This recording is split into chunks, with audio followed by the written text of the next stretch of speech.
들을수록 재미있는 불교와 17번째 이야기는 뭐라고? 진시황이 반야심경을 태웠다고 입니다. 기원전 210년 중국 대륙을 통일의 권력의 정점에 서 있는 진시황은 영원히 멈추지 않을 것 같던 자신의 심장 소리가 세월 앞에 희미해지는 것에 극심한 두려움을 느낍니다. 수많은 사람의 목숨을 베어 얻은 권력이었으나 흐르는 세월만큼은 뵐 수 없었기 때문입니다. 황제는 당대 최고의 연단술사였던 서복을 불러 명합니다. 서복은 듣거라. 동방의 안개 너머 삼신산에는 신선이 마시는 감노수와 시들지 않는 약초가 있다고 들었다. 짐의 제국이 영원할 수 있도록 죽지 않는 비책을 찾아오라. 서복은 직감했습니다. 늙어가는 황제의 광기는 이미 칼날보다 날카롭다는 것을 말입니다. 그는 이 불가능한 임무를 앞에 두고 거대한 결심을 합니다. 그는 황제에게 수천 명의 동남동녀와 각 분야의 장인들을 태운 대규모 함대를 만들어줄 것을 요구했습니다. 그것은 단순히 약초를 찾는 원정대가 아니라 그것을 훨씬 뛰어넘는 것이었습니다.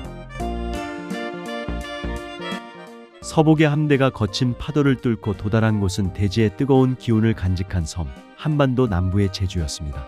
전 함대는 이곳에 정박하라. 서복은 깎아지른 절벽에서 바다로 직접 쏟아지는 정방폭포의 위용에 놀라며 거대한 함대의 닻을 내렸습니다.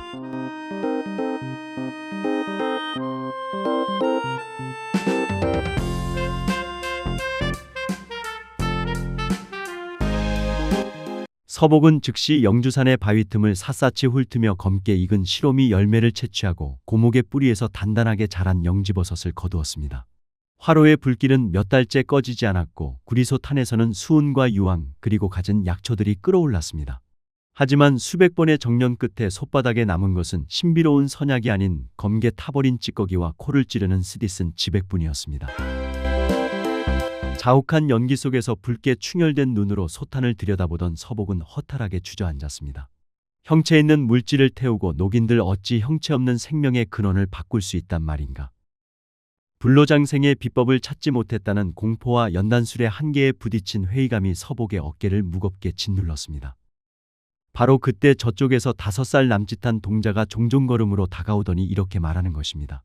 방사님, 저기 폭포 옆에 있는 동굴에 가보세요. 그곳에 영험한 도인 한 분이 살고 계세요. 동자는 그렇게 말하고 온데간데 없이 사라져버렸습니다. 서복은 폭포 아래 안개 자욱한 동굴에서 한 도인과 마주합니다. 그는 우주의 섭리를 꿰뚫은 듯 비범한 풍모를 지니고 있었습니다. 어쩌면 그는 먼 천축국에서 건너온 선지식이거나 아니면 시대를 넘나드는 신선일 수도 있습니다. 서복은 절박한 마음으로 그에게 물었습니다. 황제는 불사를 꿈꾸고 저는 죽음이 두려워 이곳까지 왔소이다. 대관절 영생의 길은 어디에 있소이까? 도인은 한참 침묵을 지키다 모래 위에 투박한 글씨 몇 자를 적었습니다. 훗날 반야심경의 핵심으로 정립될 만한 사유의 조각들이었습니다. 조겨놓은 계공 도일체고액. 나라는 존재가 고정된 실체 없이 인연에 따라 모인 것임을 깨달으면 모든 괴로움에서 벗어날 수 있다.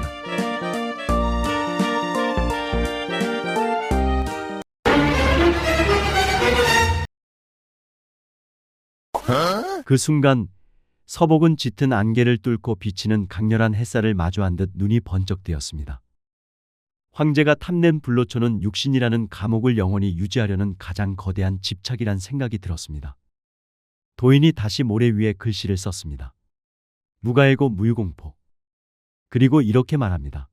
사람의 마음속에 나라는 고집과 집착이 사라지면 세상 그 무엇도 마음에 걸릴 것이 없게 됩니다. 마음에 걸리는 것이 없으니 자연히 닥쳐올 일에 대한 불안이나 죽음에 대한 두려움조차 뿌리내릴 곳이 없게 됩니다.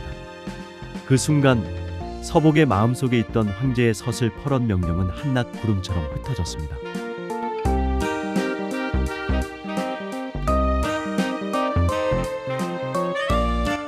서복은 마침내 결단을 내렸습니다. 그는 정방폭포에 깎아지른 암벽 위에 서불과지, 즉 서복이 이곳을 지나간노라라는 글씨를 깊게 새겨 넣었습니다. 그리고 거대한 함대의 뱃머리를 돌렸습니다.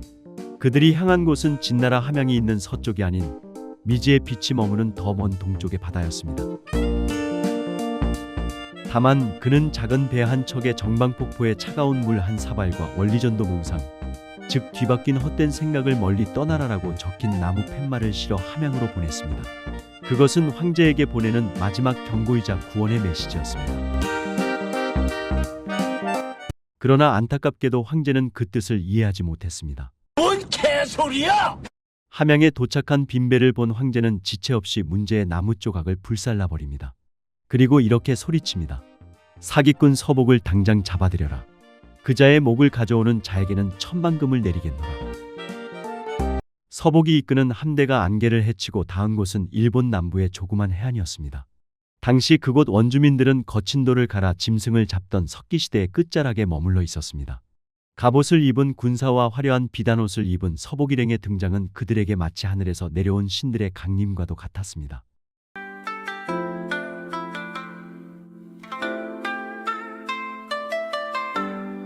서복은 함선 창고에 보관했던 상자를 열었습니다. 그 안에서 나온 것은 금은보화가 아니라 진나라의 선진기술이 집약된 오곡의 씨앗과 철제 농기구 그리고 배틀 같은 생활기계들이었습니다. 그는 직접 논을 일구어 물을 대는 법을 가르쳤고 거친 무기 대신 단단한 철보습으로 땅을 갈아엎는 법을 가르쳤습니다.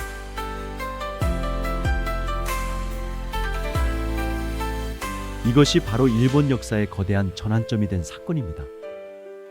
서복이 일본으로 오기 전까지만 해도 일본은 수렵채집 사회에 머물러 있었으나 서복의 도래를 기점으로 급격히 농경과 금속기 사회로 전환된 것입니다. 이 새로운 시대를 일본사에서는 야요이 시대라고 부릅니다. 서복은 웅장한 궁궐을 짓는 대신 백성들의 움막 곁에 작은 초당을 지었습니다. 낮에는 흙을 만지며 농사를 짓고 밤에는 호롱불 아래 모여든 이들에게 마음 다스리는 방법을 전했습니다. 모두 정방폭포의 도인이 전해준 내용으로 훗날 이것은 반야심경으로 집약되는 내용과 맞닿아 있습니다.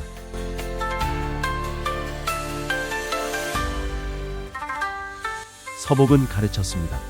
죽음은 정복해야 할 적이 아니라 흐르는 강물처럼 받아들여야 할 자연의 순리임을, 그리고 타인의 배고픔을 채워주는 그 자비로운 손길 속에 진정한 영생의 비밀이 숨겨져 있음을 말입니다.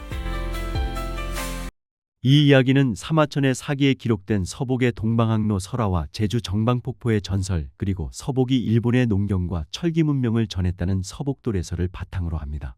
여기에 훗날 동양삼국에서 꽃피운 불교 문화를 판타지적 상상력을 더해 새롭게 재구성했습니다. 뭔 개소리야! 많은 시청자분께서는 바로 이 대목에서 영상 내용에 의문을 가지실 겁니다. 반야심경은 서기 2 내지 4세기경에 성립되었고 현장법사의 번역으로 일반에게 대중화된 것은 7세기의 일인데 어떻게 기원전의 인물인 서복이 반야심경을 접할 수 있었느냐? 라는 것이죠. 그렇습니다. 시대적으로 앞뒤가 맞지 않는다는 지적은 분명 타당합니다. 하지만 우리가 아는 공식 기록은 때로 진실의 전부를 담지 못하곤 합니다. 불교가 중국에 공식 전래된 것은 서기 67년 후한 명제 때로 기록되어 있지만 역사학계에서는 이보다 훨씬 이전부터 민간과 접경 지역을 통해 불교가 유입되었을 가능성에 주목하고 있습니다. 그 논리적 근거는 다음과 같습니다. 첫째, 기록보다 앞선 길의 존재입니다. 공식 사절단이 오가기 훨씬 전부터 인도와 중국 사이에는 상인들의 왕래가 활발했습니다. 상인들은 물건뿐만 아니라 자신들의 신념과 문화를 함께 실어 날랐습니다.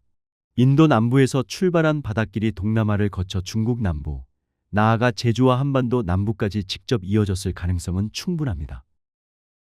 둘째, 시대적 접점입니다. 진시황과 동시대를 살았던 인도의 아쇼카 왕은 전 세계의 불교 전법사를 파견했습니다. 부처님이 열반하신 지 200에서 300년이 지난 시점이었기에 전법사들이 중앙아시아나 해안선을 따라 동방의 끝자락까지 도달했을 개연성은 매우 높습니다. 셋째, 사기가 전하는 방사들의 정체입니다. 진시황은 불로장생을 꿈꾸며 수많은 방사를 우대했습니다. 기록에 등장하는 이 방사들 중 일부가 서역에서 온 수행자였다면 어떨까요?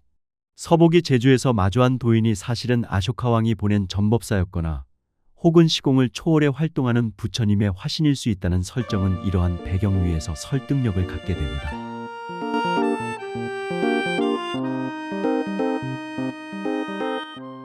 서복이 뿌린 씨앗이 미지의 땅에서 새로운 문명의 꽃을 피워낼 무렵 바다 너머 진나라에서는 서글픈 소식이 전해집니다. 불로장생을 열망하며 영원한 삶을 갈구하던 진시황이 정작 사후에는 환관들의 농간 속에 부패해가는 시신조차 생선 비린내 뒤에 숨겨진 채 홀대를 받은 것입니다.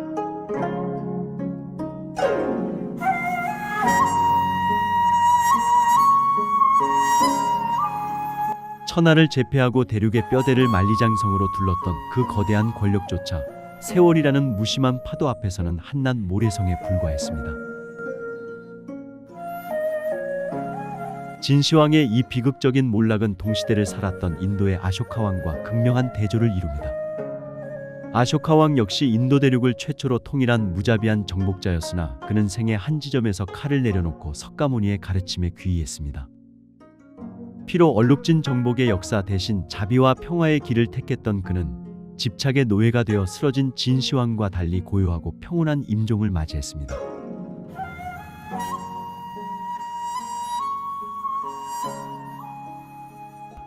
우리는 가끔 진시황처럼 거꾸로 된 생각에 빠지곤 합니다.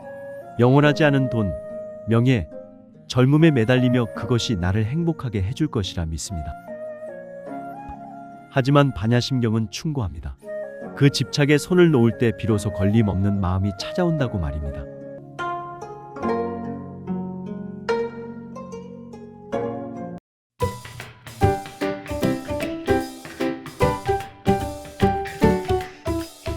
여러분, 혹시 우리도 진시황처럼 절대 가질 수 없는 것을 잡으려고 애쓰며 스스로를 괴롭히고 있지는 않나요?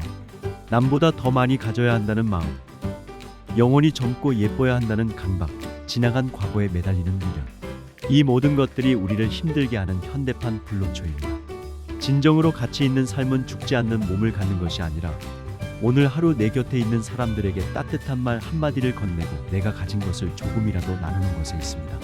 욕심의 주먹을 펴면 비로소 마음의 평화가 찾아옵니다. 감사합니다. 영상이 도움되셨다면 구독, 좋아요 부탁드립니다.